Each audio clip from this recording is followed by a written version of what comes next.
At my older brother's birthday party, my family cornered me in front of everyone and demanded I hand over my penthouse so my unemployed brother could finally live like a man. When I refused, my own mother slapped me while everyone else just watched. That night, I made a decision. I thought I had finally built my dream life, a sanctuary of my own making. But then, my family decided it was theirs for the taking, and what followed was a betrayal so deep, it shattered everything I thought I knew about love and loyalty. My name's Meline, I'm 32, and looking back, I still can't quite believe what went down at my brother Marcus's birthday party last month. My penthouse, the one I'd worked my fingers to the bone for as a software engineer, became the absolute center of a family storm I never, ever saw coming. Honestly, I should have known something was off the moment I arrived. Everyone's faces held that weird mix of anticipation and judgment, a look I'd known since childhood. Marcus, he's 35 and always been the golden child, even though he's been perpetually unemployed for as long as I can remember. As I stepped into my parents' house, clutching his expensive gift, I felt that familiar knot in my stomach just tighten. Growing up in our middle-class neighborhood, the pattern was set early. Marcus was the firstborn, the son my parents, Deborah and Harold, had always wanted. I came along 3 years later, the daughter they never quite seemed to know what to do with. Our childhood home was comfortable, sure, but the emotional landscape? That was completely uneven. Marcus could do no wrong in their eyes, despite all the evidence to the contrary. When he broke the neighbor's window playing baseball indoors after being told not to, my dad chuckled, "Boys will be boys." When he brought home D's on his report card, my mom would just sigh, "School isn't set up for creative minds like his." Meanwhile, I discovered computers in 4th grade. I found I had this natural talent for them, spending hours in the lab, fascinated by early programming. When I brought home straight A's, my mother would nod and say, "That's nice, dear," before turning her attention back to whatever crisis Marcus was experiencing. By high school, the contrast was even sharper. I joined a robotics club and won a regional competition with my team. My parents didn't even show up. Marcus had a football game that day, though he spent most of it on the bench. When I came home with the trophy, my dad glanced up from the TV and said, "Just don't get too wrapped up in that computer stuff. Boys don't like girls who are too smart." College applications rolled around. I applied to a dozen schools, got scholarships to 8. I chose State University for their amazing computer science program. My parents? They contributed absolutely nothing to my education. "College is expensive, and we need to save for Marcus's future," my mother explained. So I worked 3 jobs, morning shifts at a coffee shop, weekend retail, and late nights doing data entry. Marcus, meanwhile, started at a private college, parents footing the entire bill. He dropped out after the first semester, claiming the professors didn't understand his learning style. They nodded sympathetically and paid for his second attempt. He lasted slightly longer there, almost a full year, before deciding it wasn't the right environment. The third college? Same story. I graduated with honors in computer science, with minors in math and business. My parents attended my graduation, but left early because Marcus called, saying he needed their help with a situation involving his landlord and overdue rent. My first job was entry-level at a small tech company, barely enough to cover my student loans and a tiny studio apartment. I worked 60-hour weeks, taught myself new programming languages at night, and contributed to open-source projects to build my portfolio. During those years, Marcus lived at home, cycling through jobs that never lasted more than a few months. Retail positions he quit because the manager had it out for me. Restaurant jobs that ended because the hours didn't work with my creative schedule. Office positions terminated because the corporate environment was stifling my potential. Each failure was met with understanding from my parents. "He just hasn't found his calling yet," my father would say. "He's too bright for these menial jobs," my mother would add, as she did his laundry and cooked his meals. At 28, I'd visit for holidays and occasional Sunday dinners, each time hearing about Marcus's latest venture that was sure to take off soon. The pattern was so predictable, it would have been comical if it weren't so incredibly frustrating. When I was 26, I secured a position at Horizon Technologies, one of the leading software companies in Seattle. The salary jump finally allowed me to move to a better apartment and make some serious headway on my student loans. I called my parents to share the news. "That's nice, honey," my mother said, completely distracted. "Did you hear? Marcus is thinking of starting his own business. He's got such an entrepreneurial spirit." The business turned out to be reselling limited edition sneakers online, funded by a loan from our parents that everyone knew would never be repaid. It lasted a grand total of 3 months before he moved on to his next passion project. My emotional distance from my family grew naturally, like a plant turning away from shade towards sunlight. I made friends at work, joined hiking groups and a book club, and built connections with people who actually celebrated my successes rather than minimizing them. Rebecca became my closest friend. She came from a truly supportive family and was initially shocked by the stories I shared about mine. "That's not normal, Maddie," she'd tell me. "You know that, right? Parents are supposed to be proud when their kids achieve something." I knew she was right, but years of conditioning had normalized the abnormal. I maintained contact with my family, but I protected my heart with lowered expectations. And Marcus? At 30, and then at 33, he was still living at home, still between jobs, still the center of my parents' world despite his consistent pattern of irresponsibility. Little did I know, my growing success would soon become the catalyst for the most painful family confrontation of my entire life. At 30, everything changed. I was promoted to senior software architect at Horizon, with a substantial salary increase and equity in the company. After years of careful saving and strategic career moves, I finally had the financial foundation to make my dream purchase, a penthouse apartment in downtown Seattle. It wasn't impulsive. I researched for months, consulted financial advisors, made sure it aligned with my long-term goals.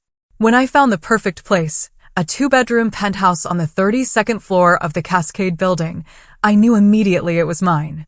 The views alone were worth the price tag, floor-to-ceiling windows showcasing Elliott Bay, the Space Needle, and on clear days, the majestic outline of Mount Rainier. The open-concept living area flowed into a gourmet kitchen with marble countertops and high-end appliances. The master suite featured a walk-in closet and a bathroom with a soaking tub positioned to enjoy the city lights. The second bedroom I converted into a home office with built-in bookshelves and a standing desk facing the water. Beyond the practical aspects, this penthouse represented something profound to me. It was tangible proof of everything I'd worked for. A space that was entirely mine, designed around my preferences without compromise. After growing up in a home where my needs always came second, this was my sanctuary. Rebecca was the first person I showed the place to after I moved in. She brought champagne, and we toasted on the balcony as the sun set over the Olympic Mountains. "You earned every square inch of this place," she said, clinking her glass against mine. "I hope you never forget that." I felt a momentary pang, wishing my family could be as genuinely happy for me as my friend was. Still, I invited them to a housewarming dinner once I was settled, hoping, perhaps, that seeing my success might shift something in our dynamics. I spent all day preparing, cooking my mother's favorite salmon recipe, setting the table with new dinnerware. I even bought my father's preferred scotch and made sure Marcus's favorite beer was chilling in the fridge. They arrived 45 minutes late. My mother, Deborah, barely glanced at the carefully prepared table before commenting, "This building must have quite the homeowners association fee. Seems wasteful when you're just one person." My father, Harold, walked straight to the windows. "Pretty flashy place. Hope you're not overextended on this. The market could turn at any time." Marcus wandered through the space, opening cabinets and closet doors without asking, as if conducting an inspection. "Must be nice," he muttered loud enough for me to hear. "Some people just get all the breaks." I bit my tongue and served dinner, trying to steer the conversation toward neutral topics. My mother spent most of the meal talking about Marcus's latest job interview that looked promising, and how the hiring manager would be lucky to get someone with his diverse experience. When I mentioned my recent promotion, my father nodded distractedly. Companies throw around fancy titles these days. In my time, you had to work decades to get to a senior position. After dessert, as I was showing them the view from the balcony, Marcus said, "So what's a place like this cost anyway? You must be making serious bank." Before I could deflect the inappropriate question, my mother added, "Yes, Meline, it does make us wonder if you're being wise with your money. You know, family should come before material possessions. The implication hung in the air, but no one made it explicit that night. They left shortly after, my mother barely taking a bite of the dessert I'd spent hours preparing. Rebecca called the next morning to ask how it went. When I recounted the evening, she sighed. Classic. They can't celebrate you because it highlights the fact that Marcus is a grown man still living like a teenager. It's not about you, Maddie. It's about them not wanting to face reality. The following Sunday dinner at my parents' house was even more uncomfortable. My mother mentioned that Marcus was between opportunities again and gave me a pointed look. It's so hard for him, seeing his little sister with such a fancy place when he can barely afford his car payment, my father added. Family is supposed to look out for each other, Meline. Remember that. These comments escalated over the following months. Each family gathering featured some new variation on the theme that my success was somehow an insult to Marcus and that I owed it to the family to share my blessings. At Thanksgiving, my Aunt Judith asked in front of everyone, "Wouldn't you be lonely in that big penthouse all by yourself, Meline? I'm sure Marcus would appreciate having a nice place to stay while he's figuring things out." At Christmas, my Uncle Thomas cornered me in the kitchen. "You know, your brother really needs a break. A man needs his own space to feel respected. Have you thought about letting him stay with you for a while? You've got that spare room, after all." I deflected these suggestions as diplomatically as possible, but the pressure was building. Meanwhile, Marcus became increasingly entitled, making comments about checking out my view or testing that fancy shower whenever the penthouse was mentioned. The situation reached a breaking point when I hosted a small dinner party for colleagues and invited Rebecca. My parents called that afternoon, asking if they could stop by to drop something off. Against my better judgment, I agreed. They arrived with Marcus in tow, clearly intending to stay. My mother immediately began critiquing my appetizer arrangement in front of my boss and coworkers, while Marcus helped himself to the wine I'd carefully selected for the evening. "My sister likes to play hostess in her fancy apartment," he announced to Emma, one of my colleagues, "but she forgets where she came from." I managed to get through the evening without causing a scene, but once everyone left, I confronted them. That was completely inappropriate. You can't just show up uninvited to an event I'm hosting for work. My mother looked wounded. "We're family, Meline. Family doesn't need invitations." Besides, Marcus added with a smirk, "It's not like you don't have the space." I realized then that the boundary violations would continue unless I took a firm stand. I began declining Sunday dinners more frequently, citing work commitments. I stopped sharing details about my life during our phone calls. I created distance to protect my hard-earned peace. But the family tension was building toward a confrontation that would change everything. And Marcus's upcoming 30th birthday party? That would prove to be the breaking point none of us saw coming. 3 weeks before Marcus's birthday, he lost his job again. This time it was a position at his friend's father's insurance company, a job practically handed to him on a silver platter.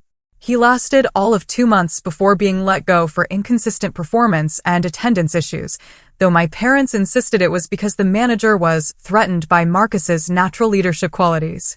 The day after he was fired, my mother called me. "Meline, your brother is going through a rough patch again," she began, her voice carrying that familiar note of expectation. "I'm sorry to hear that," I replied, already knowing where this was heading. "Well, he has that car payment coming up, and with his birthday next month, I was wondering if you could help out. Just until he finds something new. You know how hard the job market is these days." I'd heard this exact speech so many times, I could have recited it with her.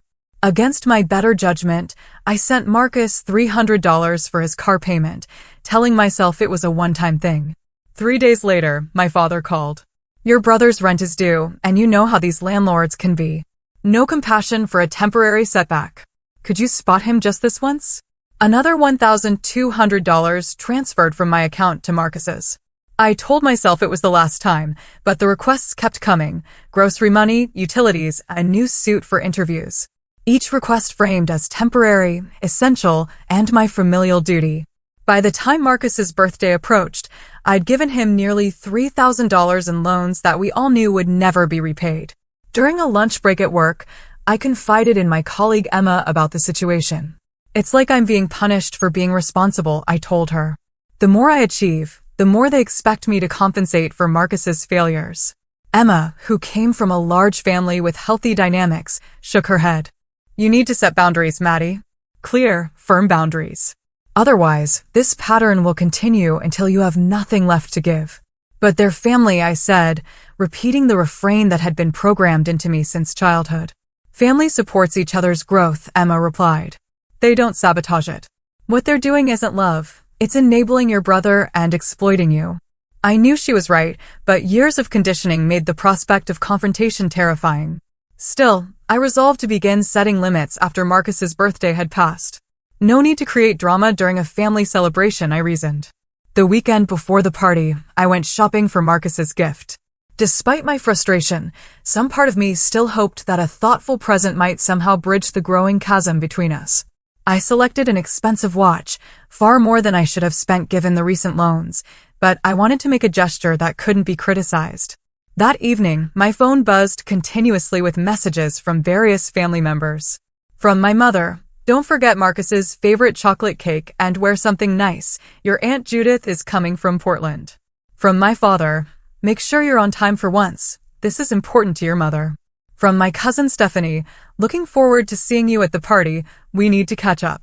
From my Uncle Thomas, will be good to see the whole family together. We miss you at Sunday dinners. The subtext was clear. Attendance was mandatory, and my absence had been noted and discussed. The family system was exerting its pull, trying to bring the wayward member back into the fold. The morning of the party, I woke with a knot of anxiety in my stomach. I spent extra time getting ready, choosing a conservative blue dress that wouldn't invite comments about showing off or dressing fancy. I styled my hair simply, applied minimal makeup, and deliberately left most of my jewelry at home. These calculations, this careful curation of my appearance to minimize criticism, spoke volumes about the unhealthy dynamics I was navigating. As I wrapped Marcus's gift in silver paper, I rehearsed neutral responses to the inevitable questions about my job, my penthouse, my love life. The drive to my parents' suburban home took 40 minutes. With each mile, I felt myself regressing, the confident professional replaced by the perpetual, second-best child seeking approval that never came. I parked, taking a moment to center myself before heading inside. The house was already full when I arrived. Aunts, uncles, cousins, and my parents' friends all gathered to celebrate Marcus. Balloons decorated the living room, and a happy 30th birthday banner hung across the dining room entrance. My mother intercepted me at the door. Finally, you're here, she said, though I was precisely on time. Put your gift on the table with the others. Marcus is in the backyard with your father and Uncle Thomas. I made my way through the house, exchanging greetings with relatives I hadn't seen in months. Most were polite but distant, as if unsure how to relate to me now that I'd broken the unspoken family rules by becoming too successful. Aunt Judith caught my arm as I passed. That penthouse still treating you well? She asked, her tone suggesting I was somehow betraying my upbringing by living there. It's perfect for me, I replied simply, disengaging before she could press further. In the kitchen, I overheard my mother's friend Patricia saying, think she's better than the rest of us now, with her fancy job and expensive apartment. Meanwhile, poor Marcus can't catch a break. I pretended not to hear, focusing instead on arranging the vegetable tray I'd brought. The pattern was familiar, my accomplishments framed as arrogance, Marcus's failures as bad luck. The backyard was set up with tables and chairs for dinner. Marcus stood with a beer in hand, holding court with our father, uncle, and 2 male cousins. He acknowledged my arrival with a brief nod before continuing his story about how his former boss couldn't handle someone with real ideas. As I took a seat at the periphery of the gathering, I couldn't help but marvel at the parallel realities we inhabited. In Marcus's version, eagerly reinforced by our parents, he was a misunderstood genius, repeatedly victimized by circumstances and jealous authority figures. In the version supported by objective evidence, he was a chronically underperforming adult enabled by parents who couldn't bear to see him face consequences. Little did I know that in just a few hours, these competing narratives would collide in a way that would permanently alter our family landscape. The birthday cake, the presents, the seemingly normal family dinner, all of it was a prelude to a confrontation that had been brewing for years. Dinner was served at 6 o'clock, with everyone gathered around the extended dining table and a folding table set up to accommodate the overflow. My mother had prepared all of Marcus's favorites: roast beef, garlic mashed potatoes, green bean casserole, and rolls from the bakery. I was seated between cousin Stephanie and my father's coworker, Jim, safely distant from Marcus at the head of the table. The conversation flowed around me, largely focused on Marcus's recent bad luck with employment. The problem with companies today is they don't recognize real talent, my father announced, carving another slice of roast beef for Marcus. They want conformists, not innovators. Exactly, Marcus agreed, already on his fourth beer. That insurance job was soul-crushing anyway. I've got bigger plans. What sort of plans? I asked, genuinely curious if he had developed any realistic goals. The table fell momentarily silent, as if my question itself was an act of aggression. Marcus recovered quickly. I'm exploring several opportunities, he said vaguely. High-level stuff. My mother jumped in. Marcus has always had an entrepreneurial spirit. He just needs the right platform to showcase his abilities. I nodded and returned to my meal, the familiar script playing out exactly as expected. No one asked about my work or life. My role at these gatherings was audience, not participant. After dinner came cake, the chocolate mousse from Marcus's favorite bakery that cost my mother nearly $100, and then presents. Marcus opened each gift with the entitlement of someone who expected nothing less, offering perfunctory thanks before moving to the next box.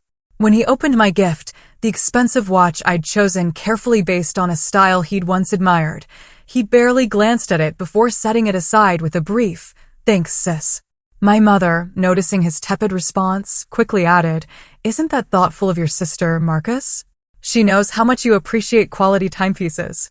The gift opening concluded, and I thought the evening was winding down. I was already calculating when I could politely leave without comment, when my father stood and tapped his glass with a spoon. "If I could have everyone's attention," he said, his voice carrying across the now quiet room. "We have something important to discuss as a family."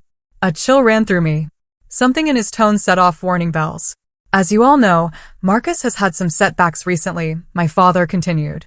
"Despite his talents and abilities, he's struggling to find his footing in today's competitive job market." Murmurs of sympathy circulated through the room. At 35, a man needs his own space, his own domain where he can regroup and plan his next moves, my father went on. Unfortunately, with the current housing costs and Marcus's temporary financial situation, that's been difficult. My stomach tightened as I began to see where this was heading. My mother stood up beside my father. "Family means supporting each other through difficult times," she said, her eyes finding mine across the room. "Those who have been blessed with abundance have a special responsibility to share with those in need, especially family." The room had become uncomfortably quiet, all eyes now shifting between my parents and me. Uncle Thomas cleared his throat. "Meline, we've all been talking, and we think there's an obvious solution here." His tone was reasonable, as if proposing a simple business transaction. "You've got that big penthouse all to yourself, with the spare bedroom you use as an office. Marcus needs a place to stay while he gets back on his feet." I blinked, stunned by the directness of the proposition, despite having sensed it coming. "You want me to let Marcus move into my penthouse? It makes perfect sense." Aunt Judith chimed in. "You're rarely home with your work schedule, and Marcus needs a prestigious address for job applications. It would just be temporary, until he finds his feet," my father added. Marcus sat back in his chair, a slight smile playing at the corners of his mouth. He'd known about this ambush all along.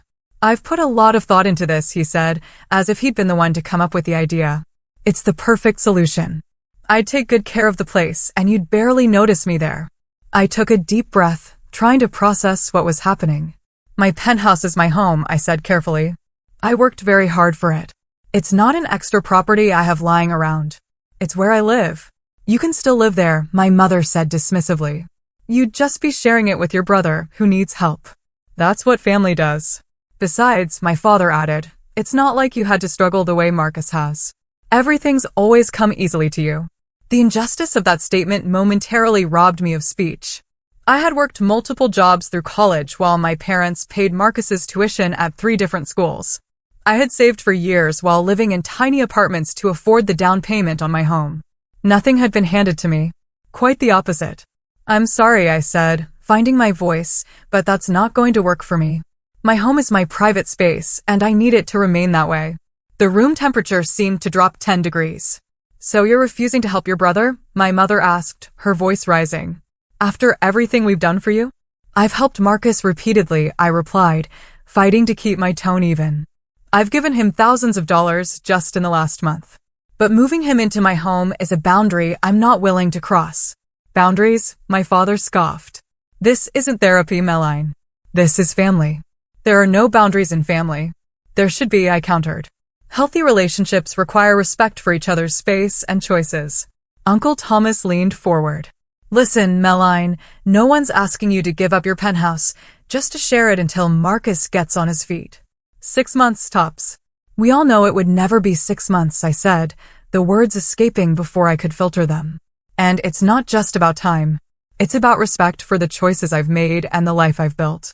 Marcus's face darkened. So your fancy apartment is more important than helping your own brother?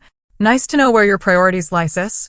My priority is maintaining the home I worked for years to afford, I replied. I'm happy to help you in other ways, Marcus, but not by giving up my personal space.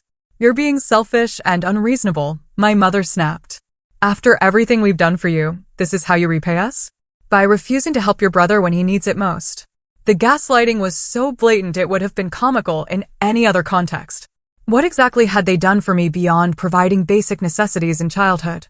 Every step of my adult life had been navigated without their support, financial or otherwise. I'm sorry you feel that way, I said, rising from my seat. But my answer is no. Marcus is welcome to stay here with you, as he has been, or I can help him find an apartment within his budget. But he will not be moving into my home. What happened next occurred so quickly, I barely had time to react. My mother crossed the room in 3 quick strides and slapped me hard across the face. The crack of it echoing in the sudden silence. Ungrateful, selfish girl, she hissed, her face contorted with rage. After everything we've done for you. I stood frozen, my cheek burning as I looked around the room. No one moved to intervene. No one spoke in my defense. Some looked away uncomfortably, but others, including my father and Marcus, wore expressions suggesting they believed I deserved it. In that crystallizing moment, I saw my family with perfect clarity for perhaps the first time. This wasn't love. It wasn't even family in any meaningful sense of the word. It was a system of control and exploitation that I had participated in for far too long. Without another word, I picked up my purse and walked out, closing the door quietly behind me. The drive home passed in a blur. My cheeks still stung from my mother's slap, but the physical pain paled in comparison to the emotional impact of what had just occurred.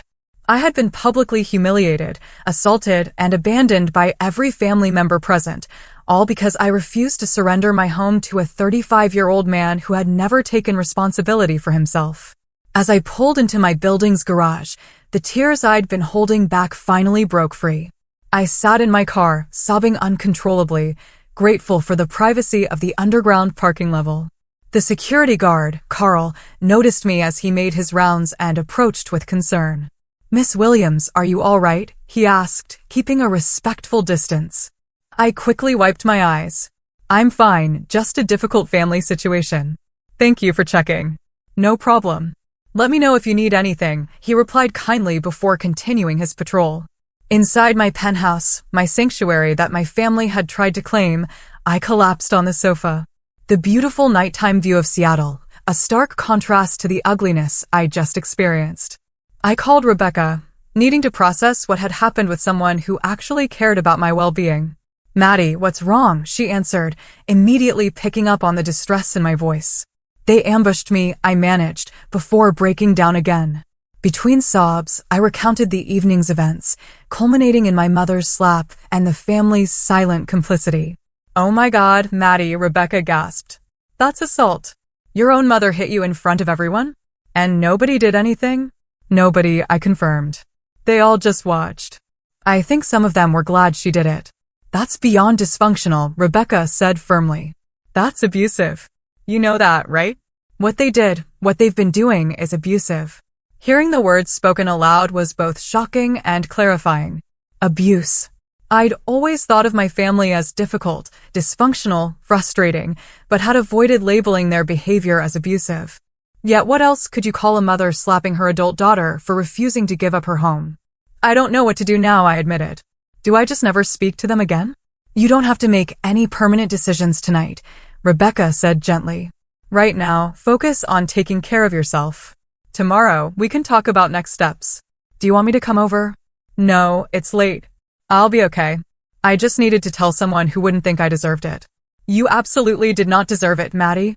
No one deserves to be treated that way, especially by family. After we hung up, I took a long, hot shower, trying to wash away the evening's events. As I was getting ready for bed, my phone began buzzing with messages. From my father, your mother is very upset. You need to apologize for causing a scene at your brother's birthday. From Aunt Judith, family disagreements should stay private. Walking out like that was very immature. From Uncle Thomas, you've broken your mother's heart with your selfishness. Family has to come first. From Marcus, way to make my birthday all about you. Typical. The gaslighting was so extreme, it was almost laughable. I had been ambushed, publicly pressured, and physically assaulted, yet somehow I was the villain for walking away. I silenced my phone and tried to sleep, though rest proved elusive. The next morning, I called in sick to work for the first time in 3 years. My boss, understanding that I never took time off without good reason, told me to take care of myself and keep her updated. I spent the day alternating between periods of cathartic crying and moments of startling clarity about my family dynamics. By afternoon, the messages had escalated. From my mother, I raised you better than this. After everything I've sacrificed for you, this is how you repay me? By breaking my heart and abandoning your brother in his time of need. From my father, your mother hasn't stopped crying. Is your precious penthouse worth destroying this family for? From Marcus, Mom and Dad are devastated. Hope you're happy in your ivory tower. My building's intercom buzzed. Miss Williams, there are 2 people in the lobby claiming to be a nurse. They're quite insistent about seeing you. Should I send them up? My heart raced. Absolutely not. I don't want to see them. Please ask them to leave. Of course. Would you like me to call security if they refuse? Yes, please. And Carl, could you make a note that they're not to be allowed up under any circumstances? Already done, Miss Williams. Don't worry. I watched through my peephole 20 minutes later as Carl escorted my parents back to the elevator, my father's face red with anger, my mother dabbing at theatrical tears with a tissue. The boundary violation was breathtaking. Showing up unannounced at my home after what had happened, expecting to be welcomed. The next day, I returned to work, needing the normalcy of my professional environment. Around lunchtime, Emma texted me. Your brother is in the lobby asking for you. Security wants to know if they should let him up. My hands shook as I replied, absolutely not. I don't want to see him. 5 minutes later, Emma appeared at my office door. He's making a scene downstairs, saying it's a family emergency. Security's handling it, but I thought you should know. I called building security and authorized them to escort Marcus from the premises and ban him from returning. The humiliation of having my family drama spill into my workplace was excruciating. That evening, I discovered Marcus had posted on social media. Some people forget where they came from once they get a little success. Sad when your own sister values material possessions over family. #family first, #disappointed. The post had comments from various relatives and family friends, all expressing sympathy for poor Marcus and disappointment in me. The public shaming was clearly intended to pressure me into compliance through embarrassment. Instead, it hardened my resolve. I blocked Marcus on all platforms, then did the same with every family member who had commented in support of his post. The relief was immediate, like closing windows during a storm. The next escalation came in the form of a certified letter from a law firm I'd never heard of, claiming I had made legally binding verbal commitments to provide housing for Marcus. The letter demanded I honor these commitments immediately or face legal action. I almost laughed out loud at the absurdity. I had made no such commitments, verbal or otherwise. Still, the implied threat was clear: submit to family demands or face continued harassment. It was time to take more decisive action to protect myself. My family had shown they would not respect my boundaries voluntarily. I would need to enforce them with whatever means necessary. The morning after receiving the ridiculous legal threat, I called Dr. Mitchell, a therapist I'd seen briefly a few years earlier for work-related stress. She fit me in that afternoon, and I arrived at her comfortable office, clutching the threatening letter like evidence at a trial. "I'm not sure if you remember me," I began. "Of course I do, Meline," she replied warmly. "What brings you back after all this time?" I handed her the letter and gave her a condensed version of recent events, from the increasing pressure about my penthouse to the birthday party ambush and its aftermath. Dr. Mitchell read the letter carefully, her expression growing more concerned. When she looked up, her eyes were compassionate but direct. "This is textbook emotional abuse and manipulation," she said without hesitation. "The physical assault, and yes, your mother slapping you is assault, takes it to another level entirely." "I keep thinking I must be overreacting," I admitted. "They're my family. Shouldn't I be more understanding of their concerns?" "What you're experiencing is the result of lifelong conditioning," Dr. Mitchell explained. "You've been programmed to put your family's wants, particularly your brother's, above your own legitimate needs. That's not normal or healthy family behavior." Over the next hour, we dissected patterns I'd normalized for decades, the golden child/scapegoat dynamic between Marcus and me, the parentification that made me responsible for my brother's well-being, the emotional manipulation tactics my parents employed. "What you're describing isn't just dysfunctional, it's a textbook case of a narcissistic family system," Dr. Mitchell explained. "Your brother is the golden child, you as the scapegoat who can never do enough, your parents as the enforcers of this unhealthy dynamic." Something clicked into place hearing her professional assessment. This wasn't just my perception or oversensitivity. These were recognized patterns of dysfunction that had names and treatment approaches. "So what do I do now?" I asked. "First, recognize that you cannot change them," she said firmly. "Your parents and brother have benefited from this dynamic for decades. They have no motivation to change it. And second, protect yourself. Set clear boundaries and enforce them consistently. Consider a period of no contact to give yourself space to heal and gain perspective." As I left her office, I felt lighter than I had in days.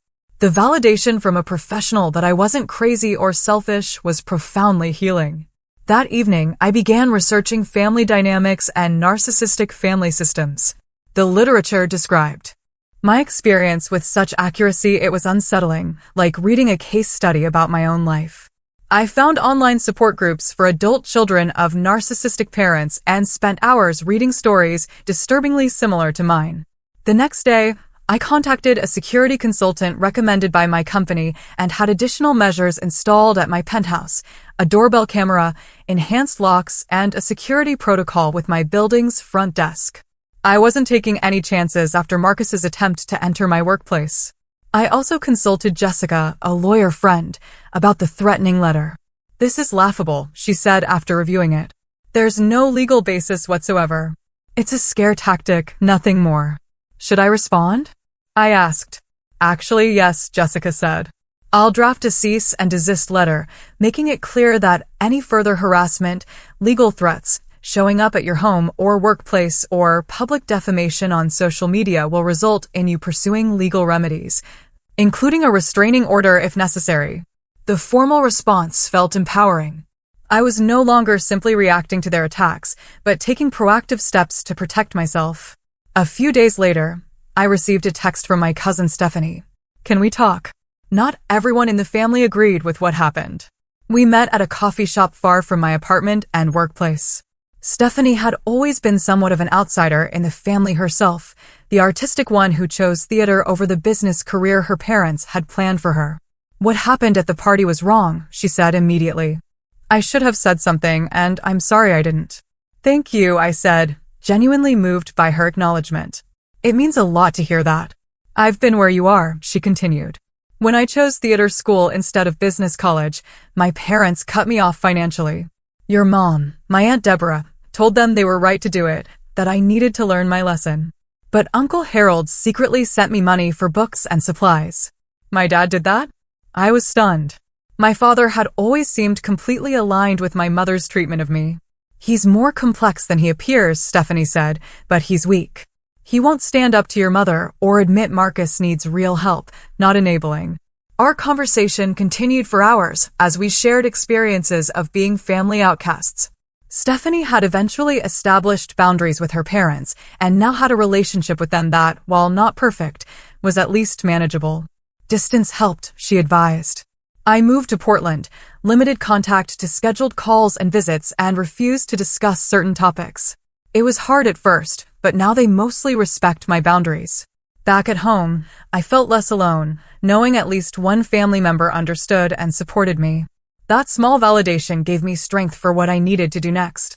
Over the following weeks, I systematically gathered evidence of my journey versus Marcus's. I created a timeline documenting my education, paid for entirely by me, my career progression, my financial milestones, and my consistent self-sufficiency. Alongside it, I documented Marcus's history of dropped college courses, paid by our parents, failed jobs, loans never repaid, and continued dependence. I wasn't creating this record to shame him, but to have concrete evidence against the gaslighting narrative that I had somehow had it easy, while Marcus struggled through no fault of his own. During this time, Marcus attempted to enter my building twice more. The second time, he told the concierge he was my brother and had left his key upstairs. Thanks to my new security protocols, he was turned away and warned that police would be called if he returned. The cease and desist letter from my lawyer had an impact. The social media campaign against me quieted, and no more legal threats arrived. Still, I received occasional texts from relatives asking why I was tearing the family apart or urging me to be the bigger person. These messages no longer rattled me as they once would have. With Dr. Mitchell's help, I had developed tools to recognize manipulation tactics and respond appropriately, which sometimes meant not responding at all. 6 weeks after the birthday party incident, I felt strong enough to take the final step in reclaiming my power. I arranged a meeting with my parents and Marcus at a neutral location, a private room at a restaurant downtown, with the reassurance that security was nearby if needed. The stage was set for a confrontation that would either begin a healing process or finalize our estrangement. Either way, I was prepared to face my family on my terms, with truth as my shield and boundaries as my armor. I arrived at the restaurant 20 minutes early, needing time to center myself before the confrontation. The private dining room I'd reserved offered both privacy and safety. My lawyer, Jessica, had suggested a public venue with staff nearby, just in case emotions escalated again. I'd prepared meticulously for this meeting, bringing copies of the documentation I'd compiled and rehearsing what I wanted to say with Dr. Mitchell. Most importantly, I'd clarified my boundaries and the consequences for violating them. My parents arrived exactly on time, my mother's expression a practiced mask of wounded dignity, my father looking uncomfortable but resolute. Marcus arrived 10 minutes late, making an entrance as if his tardiness was a power move rather than simple disrespect. "Thank you for coming," I began once a server had brought water and left us alone. I wanted to meet in person to clarify some things about our relationship going forward. Going forward, my mother interrupted. "Perhaps you should start with an apology for walking out on your brother's birthday and ignoring our calls for weeks." I took a deep breath, refusing to be derailed. "What happened at Marcus's birthday party was unacceptable. You ambushed me with unreasonable demands, and when I refused, you physically assaulted me, Mom. No one intervened or checked if I was okay afterward." "It was just a slap," Marcus said dismissively. "Don't be so dramatic. If a stranger had slapped me, it would be assault. Being family doesn't make it acceptable," I replied calmly. "But today isn't about rehashing what happened. It's about establishing clear boundaries for the future." I opened my folder and placed 3 copies of a document on the table. This is a timeline I've created, documenting my journey from college to present day. It includes every job I worked to pay for my education, every apartment I lived in while saving for my home, every promotion I earned through hard work and additional skill development on my own time. My father glanced at the document while my mother pushed it away without looking. Alongside my journey, I've documented Marcus's path, the 3 colleges our parents paid for, the numerous jobs left or lost, the repeated financial support provided with no expectation of repayment or responsibility. "This is ridiculous," Marcus snapped. "You're just trying to make yourself look good and me look bad." "No. I'm establishing facts to counter the narrative that I've somehow had it easy while you've struggled through no fault of your own. That narrative has been used to justify increasingly unreasonable demands, culminating in the expectation that I should give up my home to accommodate you." My mother's face had flushed with anger. "We never asked you to give up your home, just..."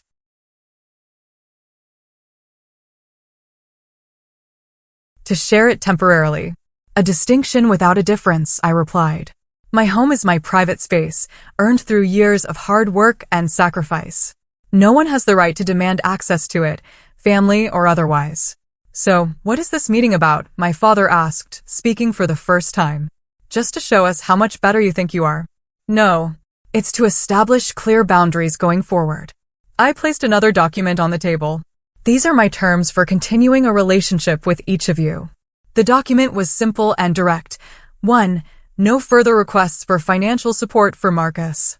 2. No discussion of my penthouse or suggestions about Marcus living there. 3. Respectful communication only, no verbal abuse, physical aggression, or manipulation. 4. No unannounced visits to my home or workplace. 5. Acknowledgement of past behavior and commitment to respect these boundaries. If these boundaries are respected, we can begin rebuilding our relationship slowly, starting with occasional phone calls and working toward brief public meetings. If they are violated, I will immediately end contact for a period of at least 6 months. The silence that followed was deafening. My mother stared at me as if I'd grown a second head. Marcus scoffed audibly. My father looked troubled, but not entirely surprised. This is absurd, my mother finally said. We're your family. You don't get to dictate terms for loving us. I'm not dictating terms for love, I clarified. I'm establishing requirements for maintaining contact. There's a difference. So it's your way or nothing? Marcus challenged. It's healthy boundaries or nothing, I corrected. I'm not asking for anything unreasonable. Just basic respect and acknowledgement of my autonomy. And if we refuse to sign this contract, my mother asked, her voice dripping with disdain. Then we have no relationship until you're ready to respect these boundaries, I said simply. The choice is yours.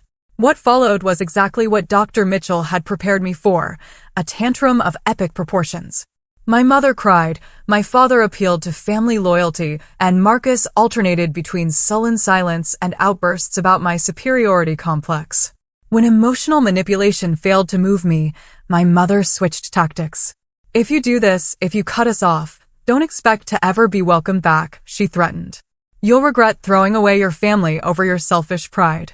It was the moment of truth. The ultimatum I'd anticipated.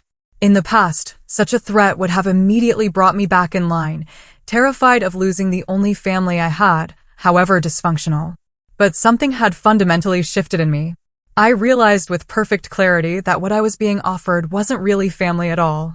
It was a system of control masked as kinship, a bargain where love was conditional on compliance. I hope it doesn't come to that, I said, gathering my documents and standing up. But I deserve to be treated with respect, and I won't accept less. Even from family. Especially from family. The ball is in your court now. I walked out of that restaurant with my head high, uncertain if I would ever speak to my parents or brother again, but absolutely certain I had done the right thing for myself. The following weeks were difficult, but clarifying. My parents didn't contact me, clearly expecting me to break first and come crawling back, as I always had before. Marcus resumed his social media campaign briefly before his attention was diverted by some new grievance. I channeled my energy into building stronger connections with people who genuinely cared about my well-being. Rebecca and Emma became even closer friends, and I expanded my circle through a book club and a hiking group. I reconnected with Stephanie, who provided occasional updates on family matters without pressure or judgment. Most importantly, I continued my work with Dr. Mitchell, processing the grief of family estrangement and building a healthier self-image not defined by my role as the family scapegoat. For months after our meeting, I received an unexpected email from my father, sent from his personal account rather than the one my mother monitored. Meline, it began simply, I've been doing a lot of thinking since our meeting. While I don't agree with everything you said, I can see that I haven't always treated you fairly. Your mother isn't ready to acknowledge this, and Marcus certainly isn't, but I wanted you to know that I'm proud of what you've accomplished, and I respect the strength it took to stand up for yourself. If you're willing, I'd like to talk sometime, just the two of us. It wasn't a complete acknowledgement, but it was a start. I agreed to meet him for coffee the following week, with cautious optimism but firm boundaries intact. Around the same time, something shifted for Marcus as well, though not because of any great epiphany about our relationship. With his primary enablers, Our parents, finally running out of patience and resources, and his secondary support, me, firmly unavailable, he finally had to face reality. He took an entry-level position at a local retail store and moved into a modest apartment with a roommate. 6 months after the confrontation, I hosted a small dinner party in my penthouse for my chosen family, friends who supported me unconditionally and respected my boundaries without question. As we enjoyed wine on the balcony overlooking the Seattle skyline, Rebecca raised her glass. To Meline, she toasted, who taught us all what real strength looks like. Later that evening, after everyone had left, I stood alone on that same balcony, reflecting on the journey of the past year. The penthouse around me was more than just luxury real estate. It was a symbol of everything I'd overcome, every obstacle I'd navigated, every boundary I'd established. My relationship with my parents remained complicated. My father and I were rebuilding slowly, on new and healthier terms. My mother had made a few tentative overtures, though still without acknowledging her behavior. Marcus and I remained estranged, which brought both sadness and relief. But for the first time in my life, I felt completely at peace with who I was. I had learned that true family isn't defined by blood or obligation, but by mutual respect, support, and love that doesn't come with conditions. I had discovered that sometimes the most loving thing you can do for yourself and others is to stand firm in your truth and require that your boundaries be respected. As I watched the city lights twinkle below, I realized that the most valuable property I owned wasn't this beautiful penthouse, but the sense of self-worth I'd fought so hard to reclaim.